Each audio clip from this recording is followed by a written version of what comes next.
Bom dia e bem-vindos à teleconferência do Grupo Vamos, para a discussão dos resultados referentes ao primeiro trimestre de 2022. Estão presentes hoje conosco os senhores Gustavo Couto, diretor-presidente da Vamos, e Gustavo Moscatelli, diretor financeiro e de Relações com Investidores da Vamos.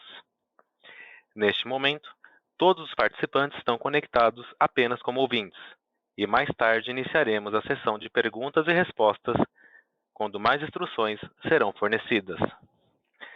Caso necessitem de alguma assistência durante a teleconferência, queiram, por favor, solicitar a ajuda de um operador, digitando *0. Informamos que esta teleconferência está sendo gravada e traduzida simultaneamente.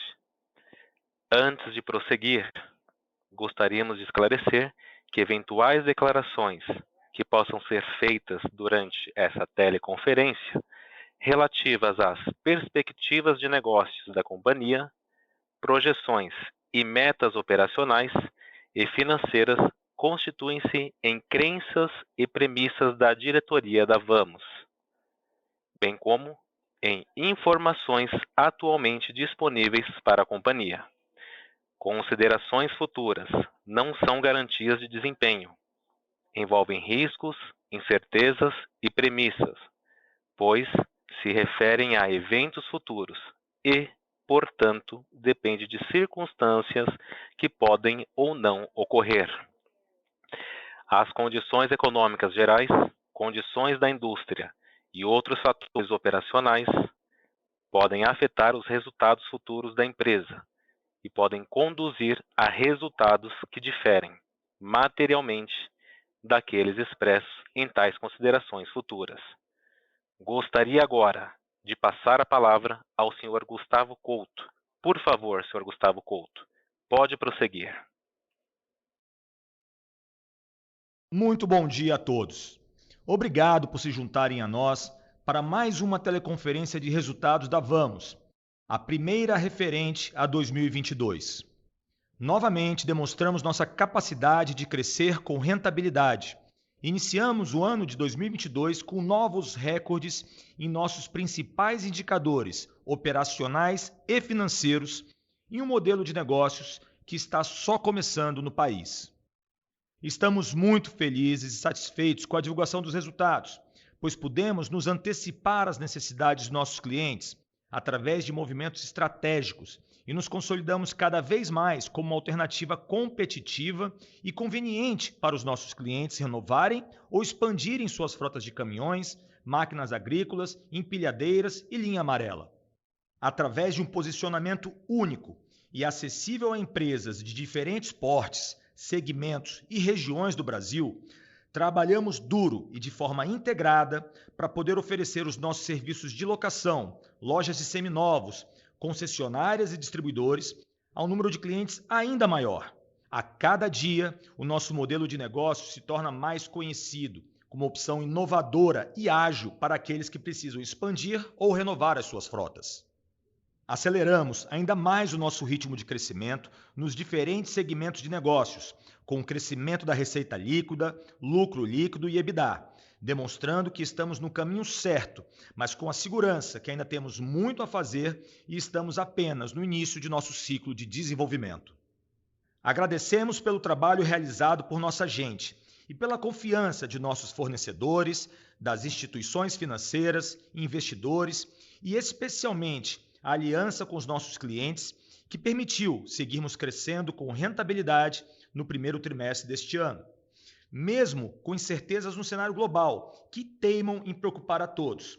A Vamos está cada vez mais forte e preparada para seguir a nossa trajetória de forma consistente. Os nossos ativos continuam se valorizando. Fizemos ainda mais. Formamos um estoque estratégico de caminhões e implementos no momento certo, para acelerar ainda mais o nosso ritmo de crescimento nos principais segmentos de negócio, passando pela expansão da frota locada, aumento nos investimentos em novos contratos de locação, diversificação da nossa carteira de clientes. Melhoramos a rentabilidade das concessionárias, com crescimento de receita líquida, lucro líquido e EBITDA. reforçando o nosso posicionamento com o modelo de negócio presente em todo o ecossistema de caminhões e máquinas através da nossa rede integrada de alternativas para os nossos clientes. O conceito de compra, vende, troca, aluga está mais forte e sólido do que nunca. Este crescimento nos abre perspectivas ainda mais animadoras para os próximos trimestres. Passando ao slide 3. Encerramos o primeiro trimestre de 2022 com grande crescimento nos resultados operacionais. O lucro operacional, o EBIT, teve um crescimento de 125% comparado ao primeiro trimestre do ano anterior. A receita futura contratada, o backlog, cresceu significativamente para quase 9 bilhões de reais ao fim do primeiro trimestre, aumento de mais de 110% comparado ao mesmo período do ano passado, o que já nos assegura um robusto crescimento para 2022 e também para os próximos anos. No segmento de concessionárias, tivemos um excelente desempenho no primeiro trimestre, com crescimento da receita líquida de 108% em relação ao primeiro trimestre e aumento do EBIT em mais de 154%. Tivemos uma aceleração no crescimento operacional apresentado pelo ROIC de 14,3% e um ROI de 21,6%. No slide 4, apresentamos importantes conquistas da companhia. Ao final de março, nossa sólida posição de caixa e aplicações financeiras somavam mais de 3 bilhões de reais, o suficiente para cobrir a nossa dívida até 2026. Atingimos a marca recorde de 1,6 bilhão de reais de CAPEX contratado no primeiro trimestre, representando 58,4% de aumento em relação ao mesmo período de 21 e 158% superior ao último trimestre de 21. Isso nos garante crescimento com reflexo muito positivo nos resultados ainda em 2022. Também tivemos recorde no CAPEX implantado, no valor de 846 milhões de reais em um único trimestre, crescendo 75% em relação ao mesmo trimestre do ano passado. Isso demonstra que ampliamos a nossa capacidade de execução e entrega de ativos para os nossos clientes. Além disso, estamos com um posicionamento estratégico com estoque de ativos novos, representando 1,3 bilhões de reais, com 2 diferenciais competitivos com clientes: pronta entrega e melhora na rentabilidade dos contratos de ativos em estoque. Em relação aos ativos da frota, tivemos um crescimento de 85% em relação ao primeiro trimestre de 21. Nossa frota total atingiu quase 30 mil ativos, considerando a frota de 2.800 equipamentos referentes à conclusão da aquisição da HM, conforme divulgamos no começo de abril. E além da aquisição da HM, tivemos a aquisição da Truckvan, referência na produção e customização de implementos rodoviários para veículos pesados. A aquisição consolida a posição de destaque da Vamos como uma plataforma de negócios de caminhões, máquinas e equipamentos e está alinhada ao planejamento estratégico da companhia. Seguimos focados no desenvolvimento e crescimento dos nossos negócios, com visão de longo prazo e rentabilidade. Nossos esforços visam a implantação de novos sistemas, plataformas digitais capazes de impulsionar a escalabilidade do nosso negócio e fortalecer ainda mais nossas bases operacionais e de controle, aumentando nossa base de clientes de locação e criando novas oportunidades de desenvolvimento sustentável da frota brasileira, contribuindo com negócios íntegros, seguros e eficiência. Dando sequência à apresentação dos nossos resultados, passo a palavra para o Gustavo Moscatelli, o nosso CFO. Obrigado, Gustavo Couto. Eu vou começar no slide 5, com os principais destaques financeiros do consolidado do Grupo Vamos. No primeiro trimestre, a companhia continuou entregando crescimento acelerado nos resultados de forma consistente e sustentável. A receita líquida consolidada atingiu 945 milhões de reais, um aumento de 81,6% comparado com o primeiro trimestre de 2021. E a receita líquida de serviços apresentou um crescimento de 88,2%, comparado com o trimestre anterior, com crescimento significativo nos principais segmentos de negócios. No lucro operacional, representado pelo EBIT, também tivemos forte avanço, fechando o trimestre com 295,4 milhões de reais, representando um crescimento de 125,3% em relação ao primeiro TRI de 2021, em função do crescimento orgânico na alocação, nas concessionárias, com ganho de escala, produtividade e da redução gradual da taxa de depreciação de caminhões e máquinas, dado a valorização significativa no mercado. O EBITDA também apresentou evolução, atingindo 361 milhões de reais no primeiro trimestre, representando um crescimento de 77% em relação ao ano anterior.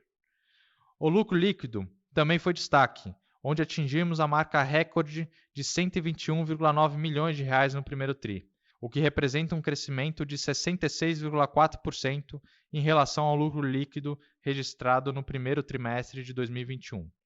Esse resultado de mudança de patamar em todos os indicadores com ganho de rentabilidade é decorrente do forte crescimento orgânico nos principais segmentos de negócio, com muito foco e disciplina na execução. Agora, vamos explicar e dar maior abertura dos resultados dos segmentos de negócios. Passando para o próximo slide, temos os resultados da alocação. No primeiro trimestre, tivemos um forte crescimento no reconhecimento dos resultados da alocação, com crescimento na receita líquida de serviços de 53,7% comparado ao primeiro TRI de 2021, comprovando a tendência de aceleração dos resultados nos próximos períodos. Além disso, mantivemos nosso foco na geração de valor para os nossos clientes, com assinatura de contratos com serviços de manutenção, alcançando uma receita líquida com serviços de 82,6 milhões, um crescimento de 30,7% em relação ao primeiro trimestre de 2021. O EBIT da alocação atingiu 226 milhões de reais, representando um crescimento de 117% em relação ao primeiro TRI de 2021, o que se deu em função do crescimento orgânico com a assinatura de novos contratos de longo prazo e da redução gradual da taxa de depreciação de caminhões, dado a valorização significativa do mercado. O EBITDA totalizou 286,8 milhões, um aumento de 64% em relação ao trimestre do ano anterior. Passando agora para o slide 7, temos outros destaques da alocação. No primeiro trimestre de 2022, tivemos uma forte aceleração no CAPEX contratado, com um recorde de 1,6 bilhão de reais em novos contratos, mudando de patamar a escala da companhia. O crescimento foi de 58% comparado ao primeiro TRI de 2021 e 161% superior ao quarto trimestre do ano passado. O volume de investimentos contratado já representa 1/3 do ponto médio do guidance que anunciamos para o ano de 2022. A receita futura contratada, o backlog, expandiu para 8,9 bilhões de reais, um aumento de 111% comparado ao mesmo período de 2021, o que já assegura um forte crescimento da receita e do lucro para os próximos anos. Tivemos também uma evolução importante no valor da alocação mensal sobre o investimento dos novos contratos, partindo de 2,2% no primeiro TRI de 21 para 2,5% no primeiro TRI de 22, conforme vocês podem observar na tabela abaixo. Além disso, o prazo médio dos contratos também cresceu 5,7%, aumentando também a rentabilidade comparada com os contratos do primeiro TRI do ano anterior e fazendo frente à nova realidade de taxa de juros. Importante ressaltar que o primeiro trimestre é marcado pelo fechamento de grandes contratos no setor sucroalcooleiro, que distorcem a análise quando comparado com os demais trimestres do ano. Vamos passar agora para o slide 8. Atingimos o volume recorde de CAPEX implantado no primeiro trimestre de 2022, com 846 milhões de reais implantado no período, um crescimento de 74,8% em relação ao primeiro trimestre de 2021 e 67% de crescimento comparado ao quarto trimestre do ano passado. Esse indicador é muito importante, pois a partir da implantação nos clientes é que começamos a reconhecer o faturamento e o resultado dos projetos. Importante destacar a capacidade operacional da companhia em operacionalizar esse montante com toda a complexidade que os ativos pesados possuem. Nossa frota de locação atingiu 29.669 ativos, já considerando a frota da HM, que foi concluída a aquisição no começo de abril. No slide seguinte, o slide 9, apresentamos nosso posicionamento estratégico no mercado com estoque de ativos novos. Conseguimos nos antecipar e fizemos compras para suportar o crescimento da companhia, mesmo em um cenário desafiador de produção na indústria. Fechamos o trimestre com 1,3 bilhão de reais em ativos em estoque ainda não locados. Esses ativos possuem algumas características importantes. Primeiro, O valor de mercado estimado desse estoque é de 34,5% superior ao valor de aquisição, fazendo com que tenhamos uma melhoria na rentabilidade dos novos contratos com esses ativos. Segundo, o estoque tem se mostrado um diferencial competitivo muito grande no mercado, pois conseguimos oferecer os caminhões à pronta entrega para nossos clientes começarem a trabalhar. Terceiro, com base no CAPEX contratado do primeiro trimestre, esse valor representa apenas 2,6 meses de vendas de novos contratos. E quarto, o estoque com baixo capital investido, uma vez que 92% do estoque disponível está no prazo de pagamento com as montadoras. Passando agora para o slide 10, temos o resultado da venda de ativos. No primeiro trimestre, vendemos 46,3 milhões de reais em caminhões e máquinas seminovos, com uma margem bruta de 34,2%, muito superior à margem do primeiro trimestre de 2021, que foi de 19,6%. O estoque de ativos seminovos fechou em 55 milhões de reais, o que representa 3 meses de vendas. Passando para o slide 11, temos um exercício para mostrar a geração de valor na nossa base de ativos devido ao incremento de preço nos últimos anos. Atualmente, nossos caminhões e máquinas somam a valor de livro 6,1 bilhões de reais. Se considerarmos a margem bruta apurada no primeiro trimestre na venda de ativos, cerca de 34%, teremos cerca de 2,1 bilhões de reais de geração de valor adicional pela valorização dos ativos no balanço da companhia. Além dos efeitos inflacionários incorridos até o momento, teremos também a entrada do Euro 6 em vigor a partir de 2023, trazendo novas tecnologias embarcadas nos caminhões e gerando assim mais um novo ciclo de aumento de preços. Passando para o slide 12, falaremos do segmento de concessionárias. No primeiro trimestre, o segmento de concessionárias manteve a trajetória de elevado crescimento com ganho de margens. A receita líquida cresceu 107,7% no primeiro trimestre, em relação ao mesmo período de 2021, atingindo a marca recorde de 578 milhões de reais de receita líquida. Ambos os mercados, de caminhões e máquinas, estão com alta demanda e apresentando forte crescimento. O EBIT das concessionárias atingiu 68,6 milhões de reais no primeiro trimestre, um crescimento expressivo de 155% comparado com o mesmo período do ano anterior.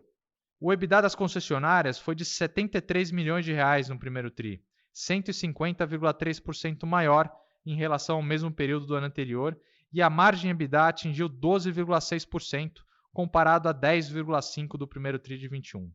Seguimos muito otimistas com o desenvolvimento através de crescimento orgânico e de aquisições no segmento de concessionárias. Passando para o slide 13, falaremos sobre nossa dívida líquida e alavancagem. No primeiro trimestre, a dívida líquida encerrou em 3,2 bilhões de reais e a alavancagem em 2,69 vezes, mantendo um balanço sólido e preparado para o novo ciclo de crescimento. Se considerarmos o EBITDA anualizado do TRI, a alavancagem seria de 2,24 vezes. Além disso, com essa alavancagem, fizemos um CAPEX contratado no trimestre de 1,6 bilhão de reais, sendo que 1,5 bilhão foi de CAPEX de expansão. Seguindo agora para o slide 14, vamos falar sobre o perfil da dívida da companhia. No primeiro trimestre, encerramos com uma sólida posição de caixa e aplicações financeiras de 3 bilhões de reais, suficiente para cobrir a dívida até 2026. Ainda dispomos de 645 milhões de reais em linhas compromissadas não sacadas. O prazo médio da dívida líquida é de 7,6 anos e com o custo médio da dívida após impostos de 10,4%. Seguimos com nossa política de proteção da dívida para garantirmos a rentabilidade dos nossos projetos. Atualmente temos um cap médio de juros contratado de 11,9% para o CDI, considerando o fluxo de exposição de caixa dos nossos projetos. Além disso, contamos com reajuste anual por IGPM ou IPCA na maioria dos contratos, o que contribui também para reduzir o impacto da elevação do CDI, além da alta valorização dos nossos ativos, como já mencionamos. Passando agora para o slide 15, temos nossos indicadores de rentabilidade. Estamos muito focados, como vocês puderam observar, na aceleração do crescimento e na geração de valor. Continuamos melhorando o ROIC da companhia, mesmo num ritmo acelerado de crescimento, o que não mostra com clareza o ROIC da companhia devido ao modelo de negócio ser intensivo em capital e com ciclo de longo prazo. encerramos o trimestre com ROIC anualizado de 14,8%, a melhor rentabilidade dos últimos 5 anos. Passo agora a palavra novamente para Gustavo Couto para fazer as considerações finais. Obrigado, Gustavo. Passando para o slide 16, é importante falar das nossas prioridades para o ano 2022. Nos comprometemos a dar continuidade na aceleração dos nossos crescimentos através de canais de vendas, na escalabilidade com o uso intensivo de tecnologia e nos esforços para a expansão do nosso modelo de negócios. Alinhados aos princípios ESG e reconhecendo os desafios inerentes às temáticas ambientais, sociais e de governança, no primeiro trimestre de 2022, permanecemos comprometidos com este tema e estabelecemos metas voltadas a esses pilares, com olhar para o curto, médio e longo prazo. Divulgamos em abril nosso segundo relato integrado, com todas as nossas iniciativas e compromissos da agenda EASG. Nossos esforços visam a implementação de novos sistemas e plataformas digitais, capazes de impulsionar a escalabilidade do negócio e fortalecer ainda mais as bases operacionais e de controle, aumentando a nossa base de clientes e criando novas oportunidades de desenvolvimento, contribuindo com negócios íntegros, seguros e eficientes. Com muita disciplina e responsabilidade, conforme anunciamos no fim do ano passado, pretendemos investir entre 4,3 bilhões e 4,8 bilhões de reais em equipamentos e caminhões que já foram ou serão alocados em 2022. Estamos muito mais perto do nosso objetivo de 100 mil ativos em 2025. Por fim, gostaríamos de agradecer a confiança de todos aqueles com quem nos relacionamos e nos apoiaram até aqui. Somos líderes e pioneiros no desenvolvimento do setor de locação de caminhões, máquinas e equipamentos no Brasil e temos como objetivo acelerar o crescimento da companhia nesse mercado com muita disciplina e responsabilidade na alocação de capital. Encerro aqui com este slide a nossa apresentação. Agradecemos a participação de todos até aqui e nos colocamos à disposição para a sessão de perguntas e respostas. Senhoras e senhores, iniciaremos agora a sessão de perguntas e respostas. Para fazer uma pergunta, por favor, digitem *1. Para retirar a pergunta da lista, digitem *2. Nossa primeira pergunta vem de Gabriel Rezende, do Itaú BBA. Oi, pessoal, bom dia. Parabéns pelos fortes resultados aí do trimestre e obrigado pelo espaço aqui. Tenho duas questões aqui do nosso lado, focadas no yield, que a gente calculou com base na tabela que vocês abriram ali no slide 7 da apresentação e na página 6 do release. A gente chegou aqui em um yield de 2,5% para um Q22, o que se compara a 2,2% no Q21, ou seja, uma melhora interessante no ano contra ano, mas ficou ligeiramente abaixo ali do 2,7% sinalizado para o quarto TRI de 21. Queria entender o que pode ter explicado esse comportamento mais flat no TRI a TRI, e se a gente pode esperar, qual patamar que a gente poderia esperar do yield marginal aí para frente. Se existe algum fator sazonal, enfim, esse patamar do 2,5%. E segundo ponto, ainda sobre o yield, queria entender o valor de faturamento mensal de 38,7 milhões que vocês abrem na tabela por um Q22.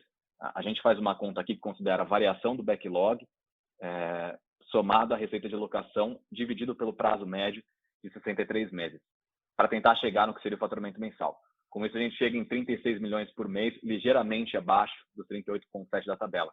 Então, enfim, se vocês pudessem compartilhar com a gente também que outros componentes entram nessa conta para a gente conseguir chegar nesse patamar aí ligeiramente maior para a receita mensal. Obrigado. Gabriel, muito obrigado aí pela participação, pelas perguntas. Eu vou responder a sua primeira e depois eu passo para o Moscatelli responder a segunda questão, ok? Bom, você fez a conta exatamente como a gente faz aqui e na verdade, o que explica, né, essa melhora aí para os 2,5 é realmente todo o esforço de reprecificação que a gente tem feito, também com as boas contas que nós fizemos. Então, o primeiro trimestre traz ali, em 2022, uma melhora, como você observou, em relação ao primeiro trimestre do ano passado. E a questão da sazonalidade é importante, sim, deixar claro para todos, que a gente tem no primeiro trimestre de todos os anos um efeito safra, que é quando a gente negocia os principais contratos com grandes clientes do setor sucroenergético. E, normalmente, como a gente já comentou com vocês em outros momentos, é um volume de negócios bastante importante e tem yields um pouco menores, né? Contratos longos com yields um pouco menores. E, por conta disso, você naturalmente vê que o primeiro trimestre ele sempre apresenta uma leve queda em relação ao quarto trimestre, ou trimestre imediatamente anterior. Isso aconteceu também de 2020 para 2021. Né? Nós tínhamos um yield no quarto trimestre de 2020 de 2,7, igual ao quarto trimestre de 2021. No primeiro trimestre de 2021, ele caiu para 2,2, e agora no primeiro trimestre de 2022 ele caiu para 2,5. Então, na verdade, você já percebe ali que está com uma reprecificação, colocando a gente com yield num patamar acima. Então, tem o efeito sazonal sim no primeiro trimestre, então você pode esperar aí uma consistente melhora do yield em função do momento que a gente está vivendo, tá bom? Vou passar para o Moscatelli completar, se ele quiser, essa questão e já passar para a segunda. Passando aqui, então, para a segunda questão, Gabriel, e se ficou alguma dúvida na primeira, depois você complementa aqui. Tua conta está absolutamente correta, faltando apenas duas composições aqui para ela chegar nos 38,7 milhões, que é o que a gente reportou, que é a correção monetária que a gente tem na carteira, né, que foi de cerca de 16 milhões de reais, e efeito de redução de escopo ou algum contrato que a gente assinou no segundo semestre do ano passado e o cliente, na hora de receber, por algum motivo, precisou de menos caminhão, então teve uma redução de escopo que gerou uma redução no backlog de 187 milhões de reais. Né? Isso acontece periodicamente. Então, com essas duas informações adicionais, você chega exatamente no 38,7, que é o que está na tabela. Tá? Eu acho que a gente cobriu os seus pontos. Se tiver mais alguma dúvida, estou à disposição. Tá ótimo, ficou bem claro, entendi sim. Obrigadão, Couto, Moscatelli. Obrigado. Nossa próxima pergunta vem de Pedro Bruno, da XP Investimentos.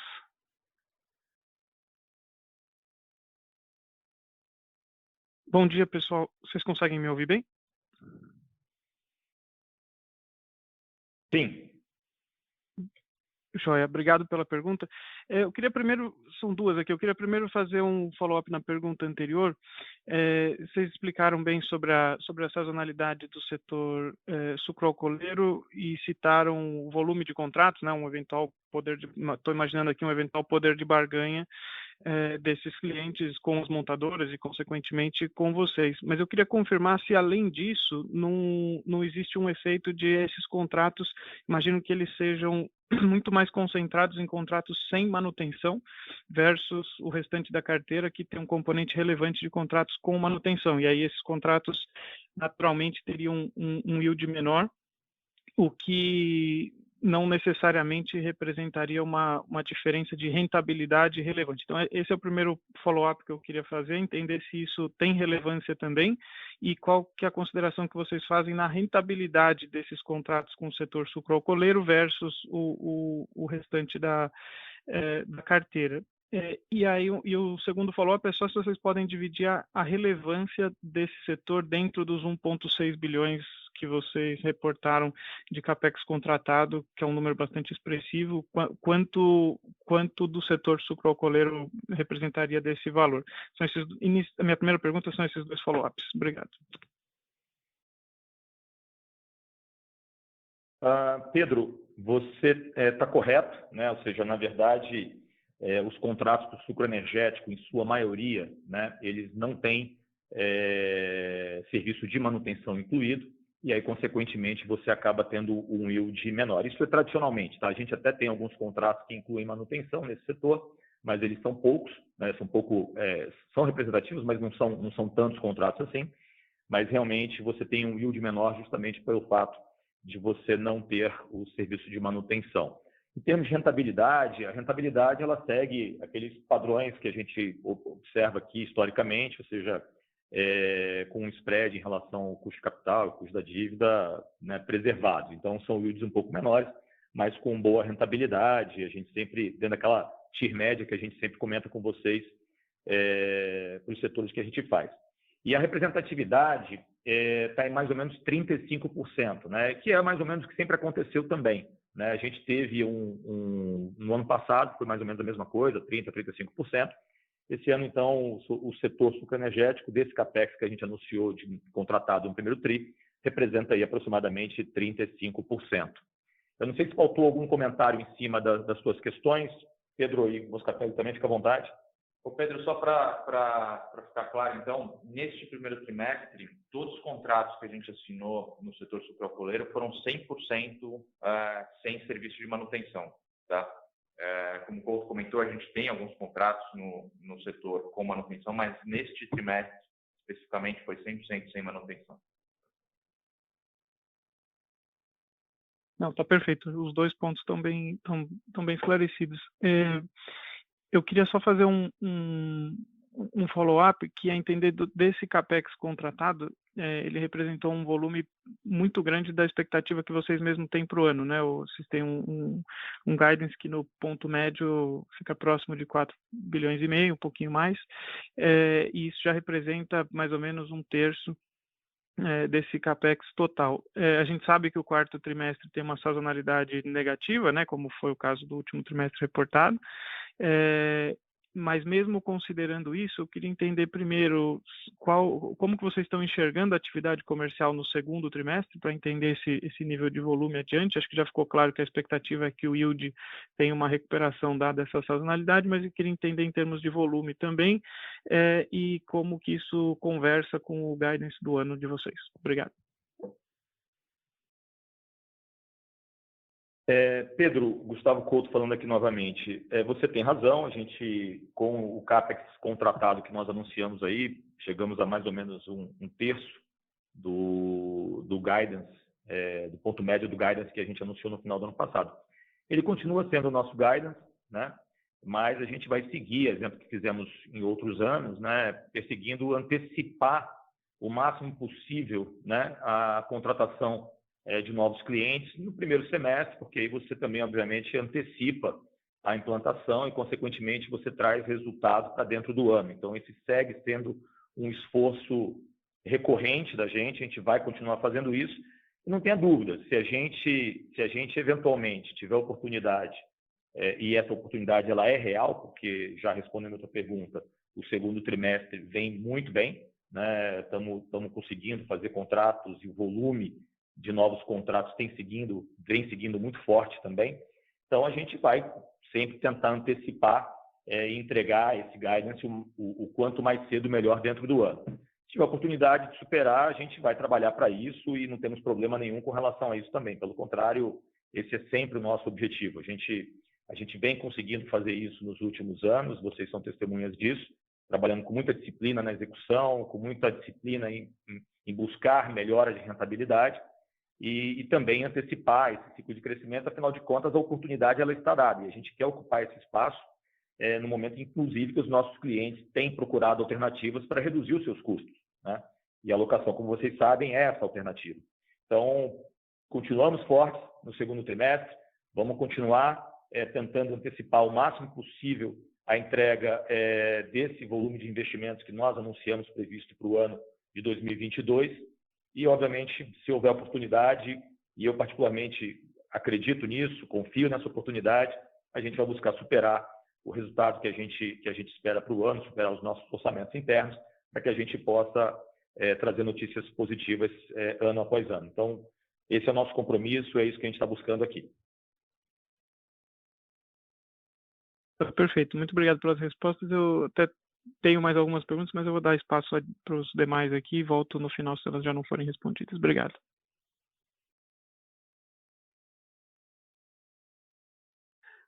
Nossa próxima pergunta vem de Lucas Barbosa, do Santander. Oi, bom dia, Gustavo Couto, Moscatelli, parabéns pelos resultados, obrigado por pegarem a minha pergunta. Minha dúvida é sobre margem bruta de venda dos ativos, né? Vocês entregaram os 34% de margem nesse TRI, que é bem forte, e ao longo dos últimos TRIs vocês têm ajustado a depreciação da frota, provavelmente de forma mais acentuada nos ativos que estão alocados em contratos mais próximos ao vencimento. Só queria ouvir de vocês o que vocês esperam de dinâmica de normalização, né, e desaceleração dessa margem de venda dos ativos. Quando que a gente deve ver uma margem normalizada, digamos, num cenário que a gente não vê mais subida de preço dos ativos a partir do ano que vem, né, do 0 km, etc. Quando que vocês imaginariam que a gente teria uma base de margem bruta de venda de ativos já normalizada? Depois eu faço a segunda pergunta, mas muito obrigado. Oi, Lucas. Moscatelli falando, obrigado pela pergunta. A gente não vê a margem caindo nos próximos 24 meses, dado toda a valorização que a gente já enxerga nos ativos que vão ser desmobilizados, tá? E, além disso, como eu comentei durante a apresentação, tem mais uma valorização que vai aparecer nos ativos por conta do Euro 6, que entra em vigor em 2023. Além disso, acho que tem um ponto relevante, que é o ponto do estoque de ativos novos, que a gente comentou aqui na apresentação, que tem já clarificado para a gente um ganho de 35% em relação à tabela FIP e ao valor de mercado que a gente pesquisou dos ativos, né? E a gente tem caminhões para receber até o final do ano com o mesmo preço. Então, à medida que a gente receba esses novos caminhões, esse percentual tende a aumentar e isso deve se refletir numa taxa de depreciação menor e, consequentemente, no momento da desmobilização, margens brutas também maiores do que a histórica que a gente apresentou. Então, sendo bem objetivo, os próximos 2 anos a gente não vê porque motivo para a margem bruta reduzir, e depois desse período ela deve se acomodar um pouco, mas ainda em patamares muito acima do histórico. É só um comentário adicional, o Lucas, ao que o Moscatelli comentou, é o Couto falando. Conversando com as montadoras e entendendo um pouco do impacto da evolução do padrão das especificações Euro 6 para janeiro de 23, o aumento de preços, né, ainda represado por conta da mudança na especificação, é bastante substantivo. Apesar de já ter havido aumentos nos últimos 2 anos muito fortes, né, o fato é que ainda vai vir uma onda de novos aumentos bastante substantivos. Eu cheguei a falar para vocês entre 15% e 20%, era o que se esperava ainda de reajuste para o ano que vem, e esses reajustes, conversando com todas as montadoras, devem ser acima disso, superando os 20%, 25% em alguns casos. Então, por conta disso, isso só reforça o que o Moscatelli acabou de falar, em todos os aspectos. Primeiro, no que diz respeito à apreciação daqueles ativos da gente que estão alugados, consequentemente traduzindo em novas oportunidades de praticar margens até melhores, né? E também, no futuro, reduzindo a taxa de depreciação, uma vez que essa tendência ela continua, dado a mudança da especificação do Euro 6. Super claro, Couto. Moscatelli, obrigado pela resposta. Se vocês me permitirem uma segunda pergunta, razoavelmente relacionada a esse tema do Euro 6, é o seguinte: possivelmente a gente vai ver um período, né, com antecipação de demanda, né, por conta do Euro 6 acontecendo esse ano. Possivelmente as montadoras já devem até estar imaginando um primeiro semestre por algum tempo meio fraco no começo de 2023, né? E aí eu queria entender de vocês se vocês entendem que tem uma oportunidade para vocês fecharem acordos com condições melhores de compra para o primeiro semestre de 2023 no relativo, né, comparado ao preço do 0 km naquele momento, dado essa possível arrefecimento de demanda, né, que as montadoras vão sofrer.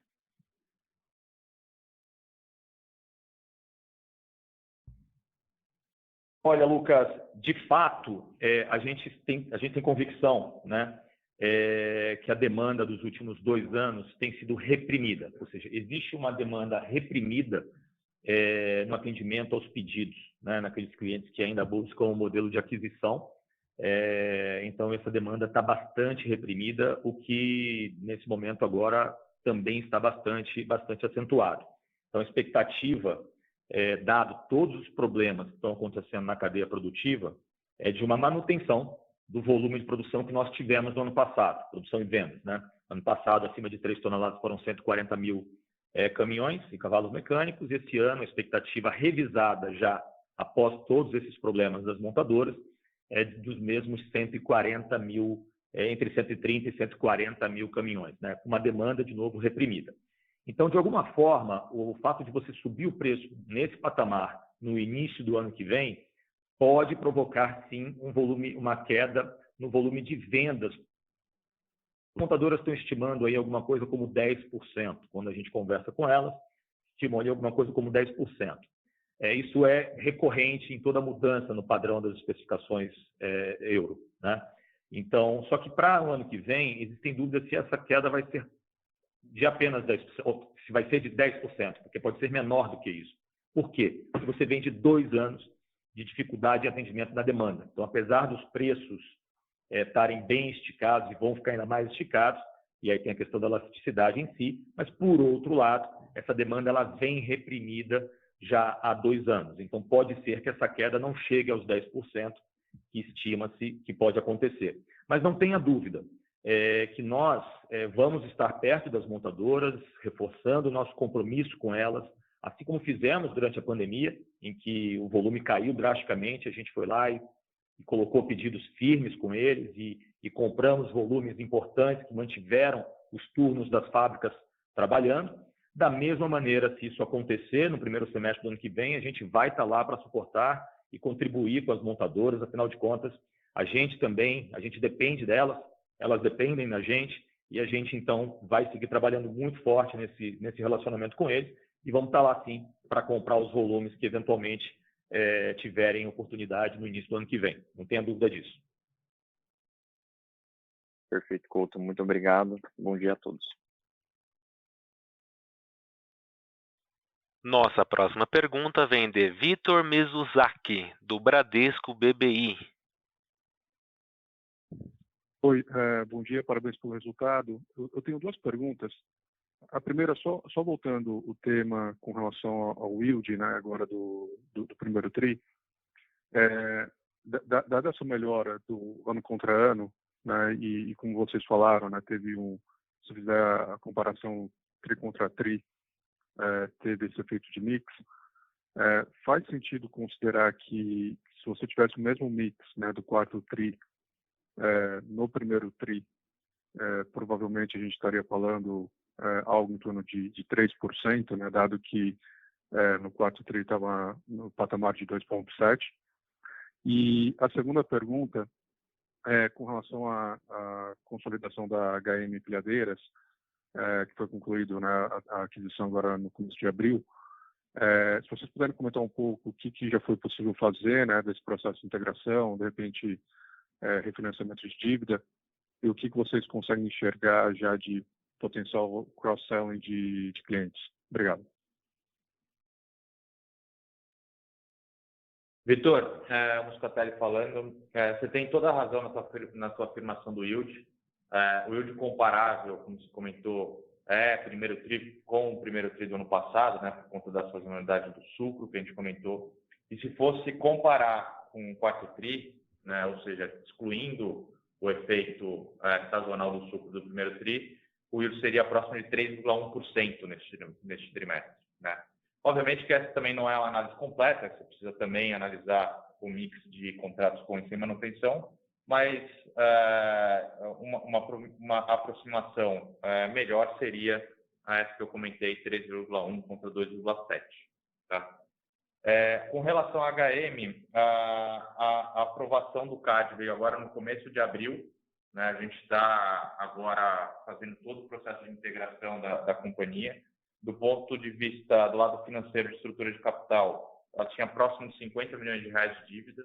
A gente pagou 95% das dívidas já, porque tinha um custo de capital muito acima do nosso. Algumas dívidas pré-fixadas que eles tomaram lá atrás a gente manteve, mas quase que a totalidade foi pré-paga. Tá? Vou passar para o Couto para ele complementar aqui a parte da HM também. O Vitor, em relação à HM, a gente entrou lá, então, no dia 4 de abril, né? Estamos, obviamente, fazendo as nossas diligências, a gente colocou a nossa equipe locais, área financeira, área de operações, área comercial, e a gente tem visto ali grandes oportunidades, né? A primeira delas, eu diria, com relação aos clientes, né? A HM tem ótimos clientes clientes com grande oportunidade de crescimento e que a HM tem uma ótima reputação no mercado, né? Então, os clientes gostam muito da prestação de serviço que a HM tem, só que não tinha uma participação maior justamente por falta de um balanço mais sólido, né? Nesse momento, então, a gente entra reforçando com o balanço a capacidade de crescer em clientes multinacionais, que têm volumes muito maiores lá dentro, em que a HM não tinha a oportunidade de ocupar uma participação maior naqueles clientes, e agora ela vai ter, uma vez que também goza da confiança dos clientes no que diz respeito à prestação do serviço. Então, esse é o primeiro aspecto.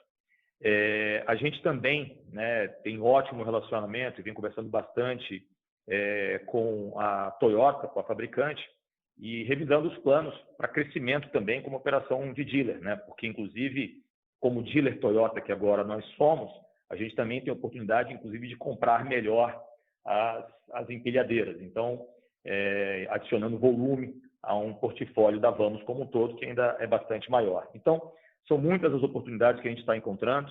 A gente está no iniciozinho da nossa diligência, né?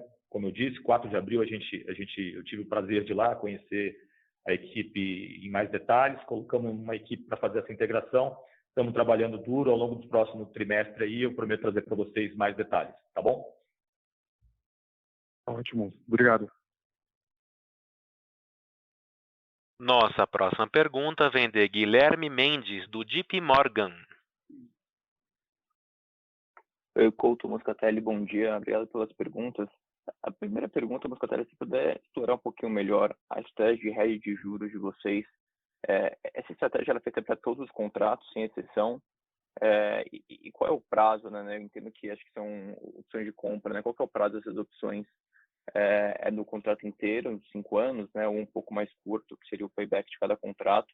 E de alguma maneira tem ficado um pouco mais caro, dado o aumento de juros, para fechar esses contratos de hedge também.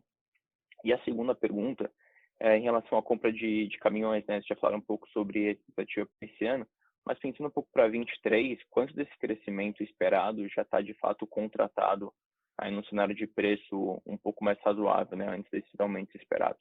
Obrigado. Guilherme, é o Moscatelli falando. Eu vou pegar a primeira pergunta aqui, depois eu passo para o Couto para falar da segunda. A gente tem, sim, como política, proteger a rentabilidade dos nossos projetos através dessa estratégia de hedge. E, dito isso, a gente faz quase que para e passo a tomada da dívida, o hedge, para proteger a rentabilidade dos projetos. E a forma que a gente faz isso, naturalmente, é pelo período de exposição do fluxo de caixa desses projetos, né? Então, como você bem disse, um projeto nosso tem um payback entre 30 e 36 meses, então, geralmente, a gente contrata as operações de hedge para esse período, né? Hoje, a gente tem cerca de quase 2 bilhões de reais de cap de juros contratados, e se observar, o cap médio subiu, né, do quarto tri para o primeiro tri, obviamente porque as novas contratações de hedge desse primeiro trimestre levou em consideração a realidade do mercado, que é uma taxa de juros muito mais elevada. Então, ele não é que ele ficou mais caro, ele ficou mais parecido agora com a realidade que a gente tem de juros, né, diferente com o que a gente tinha em estoque anteriormente de hedge. Tá? Agora eu vou passar para o Couto para completar aqui a sua segunda pergunta. Guilherme, é importante dizer que a gente, quando faz o nosso planejamento de compra, a gente sempre olha estrategicamente, né, o nosso plano de crescimento e a realidade do mercado no momento. Foi por isso que a gente começou a fazer a antecipação dos nossos volumes de compra desde o primeiro semestre de 2020, bem no início da pandemia, onde a gente percebeu que ia faltar caminhão no mercado. E tanto que a gente formou um estoque estratégico nesse momento, em que, mesmo faltando caminhão, como está faltando caminhão, foram 25 mil caminhões licenciados no primeiro trimestre desse ano, né, abaixo daquilo que é a projeção para o ano de 2022, porque realmente a indústria segue sofrendo um pouco com a questão das entregas. Mas nós temos esses caminhões porque a gente se antecipou, e por isso que a gente formou esse estoque estratégico, que não só garante para os nossos clientes uma capacidade de pronta entrega, né? Como também os benefícios que o Gustavo já destacou aqui antes, da apreciação desses ativos, né? E também na melhora da rentabilidade com yields ainda melhores. Então, a gente sempre vai comprar olhando o momento de mercado. E, obviamente, que a gente analisa isso constantemente quando a gente pensa em 2023.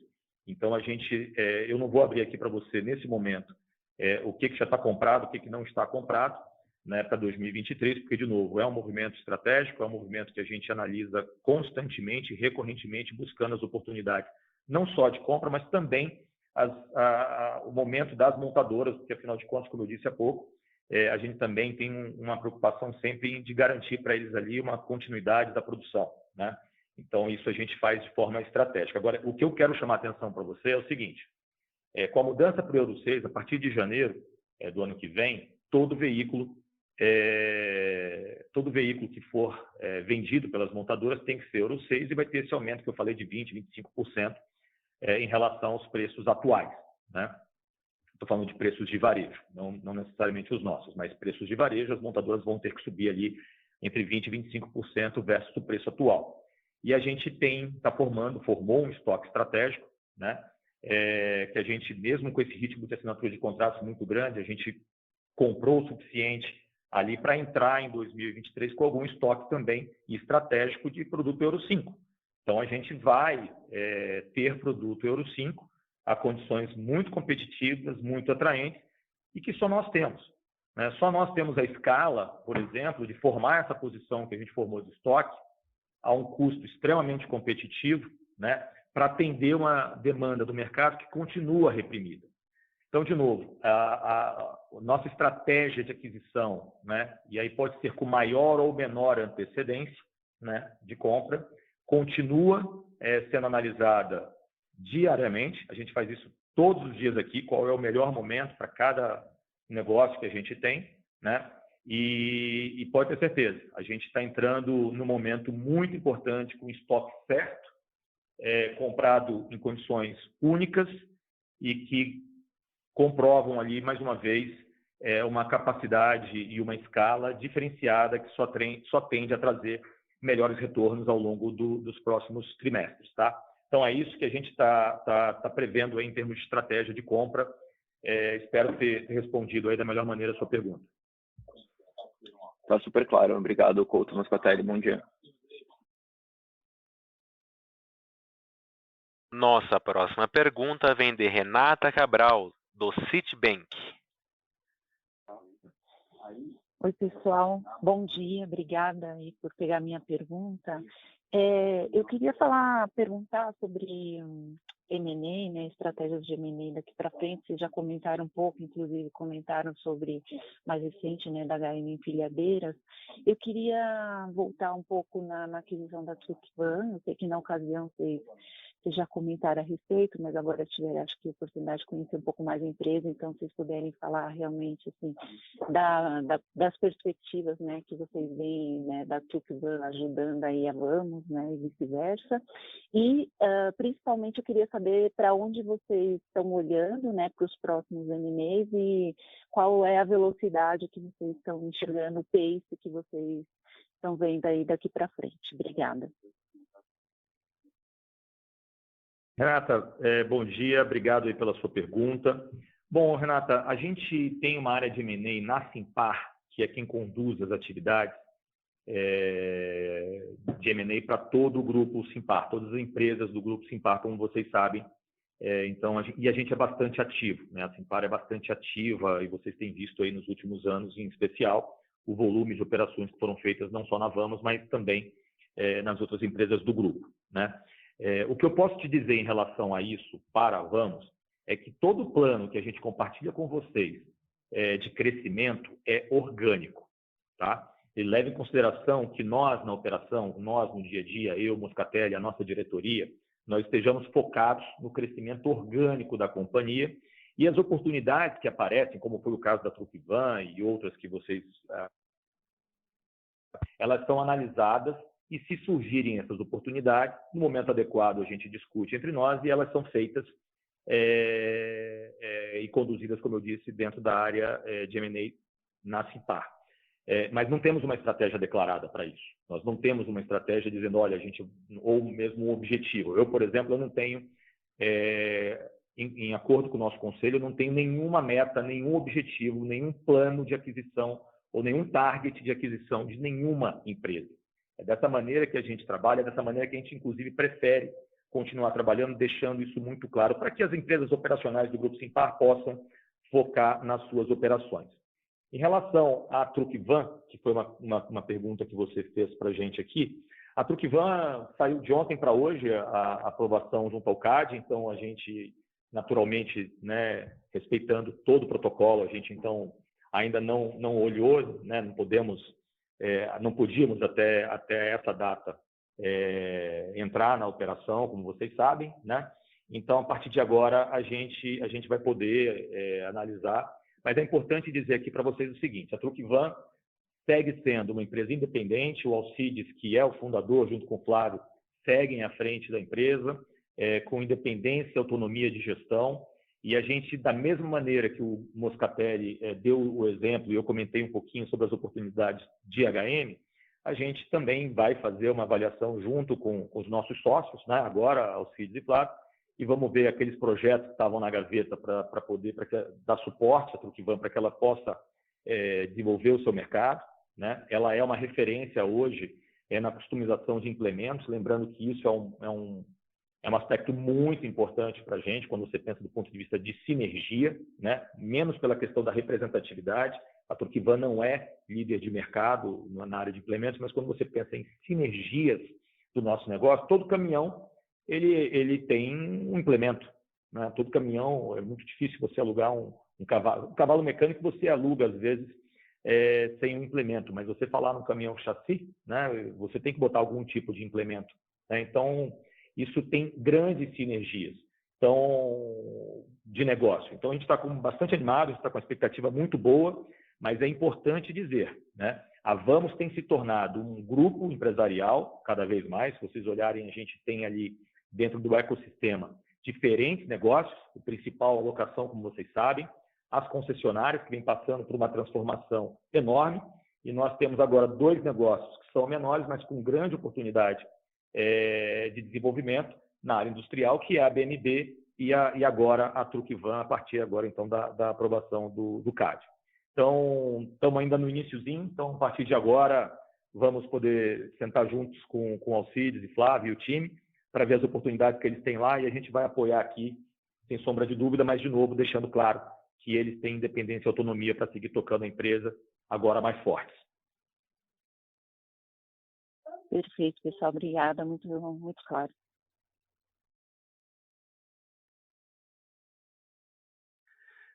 Nossas próximas perguntas foram geradas pela plataforma de webcast.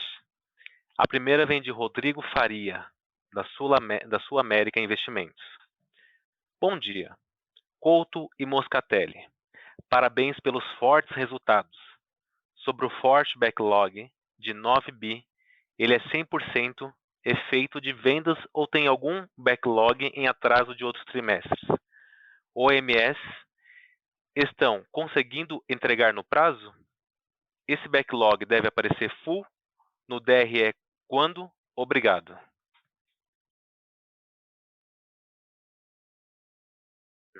Rodrigo, eu vou começar aqui. Obrigado pela tua pergunta. Bom dia para você, sempre acompanhando a gente. Muito bacana. Bom, o nosso backlog de 9 bi, ele já considera, né? É importante lembrar que ele é acumulado, né? Ou seja, se há alguma coisa que ainda não foi implantada, que, por exemplo, foi fechada no final do ano passado, né? Então, naturalmente, você está acumulando ali nos 9 bi, tá? Então, por exemplo, vou te dar um exemplo aqui só para deixar a resposta mais clara aqui. Por exemplo, nós fechamos aqui grandes contratos de aluguel de empilhadeiras no final do ano passado, né? E o prazo para entrega dessas empilhadeiras muito específicas, né? Elas ficam, às vezes chegam até 6 meses, entre você encomendar, são máquinas importadas, não são máquinas que a gente tem em estoque, né? Inclusive, nem os fabricantes têm essas máquinas em estoque, então elas são produzidas fora do Brasil e são importadas. E o prazo de entrega dessas máquinas tem oscilado entre 3 a 6 meses. Então, por exemplo, o contrato que nós fechamos ali no final do ano, eles ainda não estão receitando, a gente ainda não teve oportunidade de implantar, né, dentro do primeiro trimestre, e vamos implantar provavelmente agora no segundo trimestre, quando a gente espera receber essas máquinas importadas. Então, os 9 bilhões de reais, eles são o valor acumulado, e pode sim ter alguma coisa que a gente está carregando de contratos fechados no final do ano passado e que ainda não conseguiram ser implantados dentro desse ano. E a expectativa é sempre, mas em média, tá, Rodrigo? Você pode considerar que o volume que a gente fecha num trimestre, a gente implanta no trimestre seguinte, salvo se você tiver equipamentos muito específicos, como esse que eu falei, que você acaba tendo ali um prazo de importação, por exemplo, um pouco mais dilatado, né? Não sei se o Gustavo Moscatelli aqui quer complementar a pergunta. Não, só complementando aqui que o prazo de implantação nosso, ele vem reduzindo, eu acho que além da melhoria operacional dos processos, tem essa questão de a gente ter o ativo para entrega quadra. Então, à medida que a gente consiga reduzir o prazo de implantação, que é o que a gente está fazendo, você vai ver o reconhecimento da receita se acelerar no resultado, advindo aí do backlog. Tá?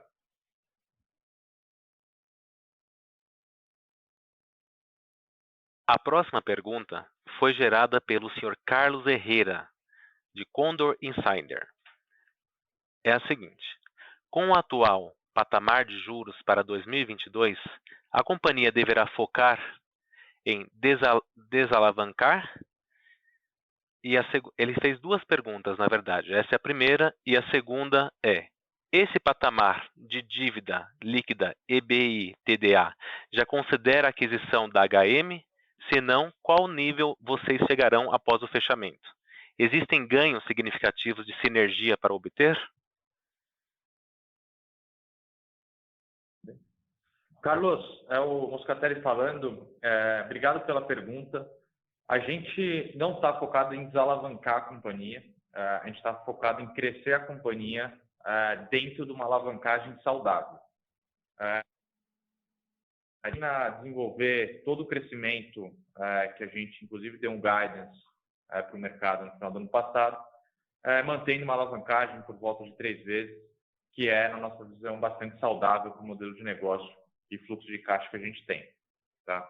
Com relação à alavancagem vis-à-vis a aquisição da HM, em 31 de março não tinha nenhum efeito ainda, a gente não tinha feito nenhum pagamento, dado que a aprovação do CAD não tinha sido feita. Isso aconteceu no começo de abril, e o pagamento já foi feito de parte dele, né? Cerca de 75 milhões, e tem mais cerca de 26 milhões que serão pagos a partir de janeiro de 2023 em 25 parcelas, se não me engano. Tá? Então, o efeito na alavancagem por conta da aquisição da HM é marginal, dado a volumetria da companhia hoje, da estrutura de capital que tem. Vou passar agora para o Gustavo Couto falar sobre a sinergia. Carlos, só reforçando o que eu disse há pouco, com relação às sinergias, a gente está muito animado pelo que a gente já encontrou lá. Em termos de, como eu disse, né, base de clientes muito, muito boa, né, e com grandes oportunidades de crescimento. E com o balanço, né, que a gente passa a aportar, a gente tem essa oportunidade de crescer de maneira bastante consistente. E a gente também vê oportunidades de integração com algumas das nossas operações de locação. Lembrando que a Vamos, ela também é muito forte na área de locação de empilhadeiras, então a gente tem equipes que podem dar suporte, equipes de mecânicos, equipes nas pontas, melhorando a qualidade do serviço prestado para o cliente, reduzindo o custo com a compra desses materiais, desses equipamentos. Então, são algumas das oportunidades que a gente já vislumbrou e a gente está muito, muito otimista com o que a gente encontrou. Ali, realmente, é uma empresa que tinha uma gestão familiar muito presente, muito próxima, e com a nossa entrada, a gente acredita que vai poder contribuir com aquela equipe que está lá, que é uma equipe muito boa, né? E a gente vai poder ajudá-los a desenvolver ainda mais com independência, de novo, com autonomia, que é a característica de toda aquisição que a gente faz. A gente sempre deixa as empresas trabalharem com autonomia, com independência, para não perder a agilidade no atendimento aos nossos clientes, no tempo de resposta para as necessidades deles. Mas o fato é que a gente consegue aportar, sim, uma série de ganhos e sinergias operacionais e junto aos nossos clientes e com o nosso balanço. e é isso que a gente vai focar em ajudá-los. A próxima pergunta foi gerada pelo Sr. John Winnie. Bom dia, parabéns pelos resultados. Sobre o repasse aos clientes com contratos em vigor dos custos, tanto de capital quanto dos demais insumos, qual o delay médio? Os preços são reajustados apenas nas renovações do contrato? Qual a periodicidade média dessas renovações?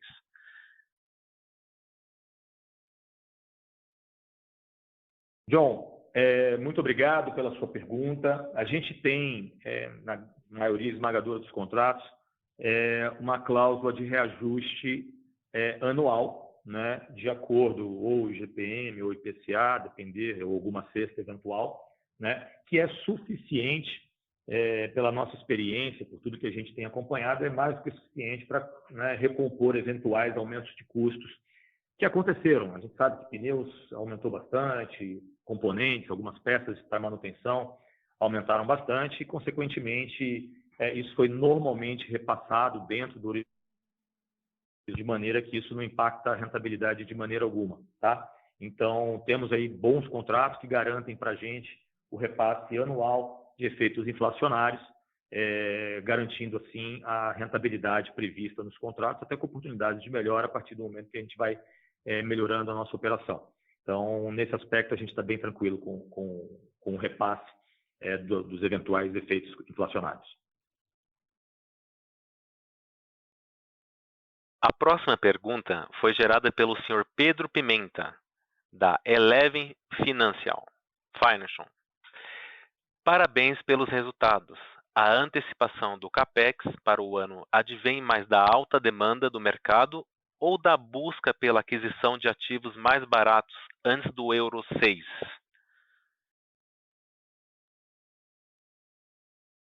Olha, bom, Pedro, obrigado pela pergunta. É importante dizer que o CAPEX contratado, que a gente bateu um novo recorde, é onde a gente já assinou os contratos com os clientes, ou seja, a demanda ela é real, nós já assinamos contratos. Então, essa antecipação, na verdade, ela não advém de oportunidade de compra de produtos antes da entrada do Euro 6. Não, esses são equipamentos que nós, inclusive, já no ano passado, né, para suportar o nosso plano de crescimento de 2022. Então, aqueles 1,6 bilhão de reais de CAPEX contratado que você viu, representa aquele volume de ativos que serão implantados em clientes que já assinaram contrato para a gente, que demandaram esse volume de investimentos, tá? Agora, sim, respondendo ao outro aspecto da sua pergunta, a gente também faz compras estratégicas objetivando as melhores oportunidades de comprar bem, né, e ter disponibilidade, como eu disse há pouco. Então, o estoque que nós formamos, por outro lado, é um estoque estratégico, né, e que faz parte ali do nosso modelo de negócio, dado a escala que nós atingimos e com toda a tranquilidade, com tanta humildade, vocês sabem que a gente tem aqui um volume, né, de negócios e um volume, uma frota de pesados que permite um volume de contratos e clientes que nos permite tomar essas decisões, né, e formar esse estoque de maneira muito tranquila, né? Ou seja, é um estoque de qualidade, é um estoque de custo baixo, é um estoque que se adequa bem às nossas operações atuais, né, para renovação eventualmente da frota que está operando os nossos clientes, né, por equipamentos mais novos, mas o nosso objetivo, naturalmente, com esse estoque, é atender aí uma demanda reprimida, como eu disse, de contratos que estão acontecendo. Como eu disse, o segundo trimestre desse ano está muito forte também, e a gente está muito animado porque 2022, pelo guidance que nós demos, e a gente já está bem adiantado, como vocês observaram, vai ser novamente um ano recorde em termos de investimento em novos ativos comprados e contratados junto aos nossos clientes. Então, seguimos trabalhando dessa forma e a gente está bem animado aí com a perspectiva para 2022. Agradecemos todas as perguntas originadas. Não havendo mais perguntas, gostaria de passar a palavra ao Gustavo Couto para as suas considerações finais. Por favor, Sr. Gustavo Couto, pode prosseguir.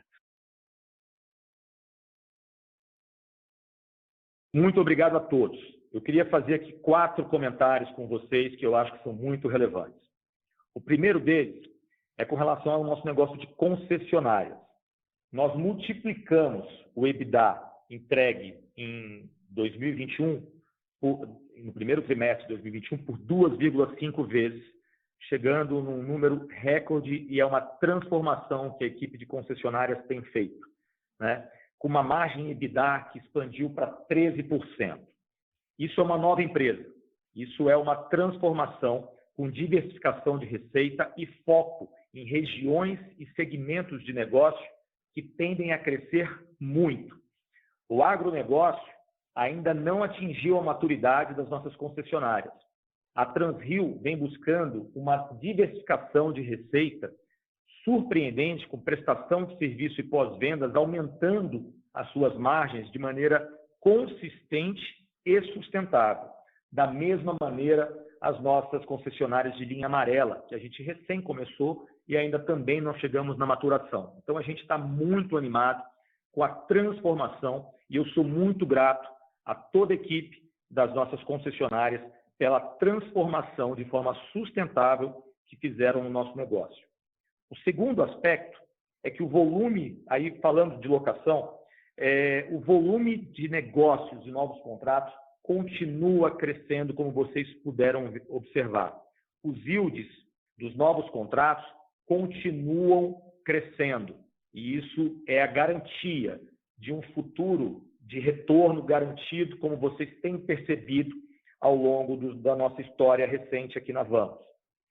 Terceiro aspecto, é muito importante entender a questão do estoque estratégico.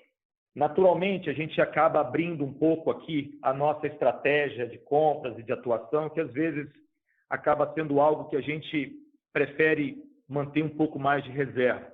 Mas nesse momento nós achamos importante, dada a transparência que nós temos com vocês, de trazer para vocês qual é o nosso estoque que foi comprado de forma intencional para chegar nesse momento em que nós temos produto Euro 5 comprados de forma muito oportuna e que garante ali o nosso plano de crescimento para 2022, como nós tínhamos assegurado para vocês ao longo das conversas anteriores com o mercado aqui nos calls que nós fizemos com vocês. Então, esse estoque estratégico, como disse o Moscatelli, ele garante para a gente 3 diferenciais importantíssimos. A pronta entrega para os nossos clientes, ninguém consegue fazer esse tipo de estoque ou essa entrega tão rápido como a gente tem dado a nossa antecipação e esse estoque que nós formamos. Segundo aspecto, esse estoque já vale, no mínimo, 35% a mais do que o valor que nós pagamos. E o terceiro aspecto, as oportunidades que isso representa do ponto de vista de yield e rentabilidade quando a gente olha para os contratos que nós vamos assinar.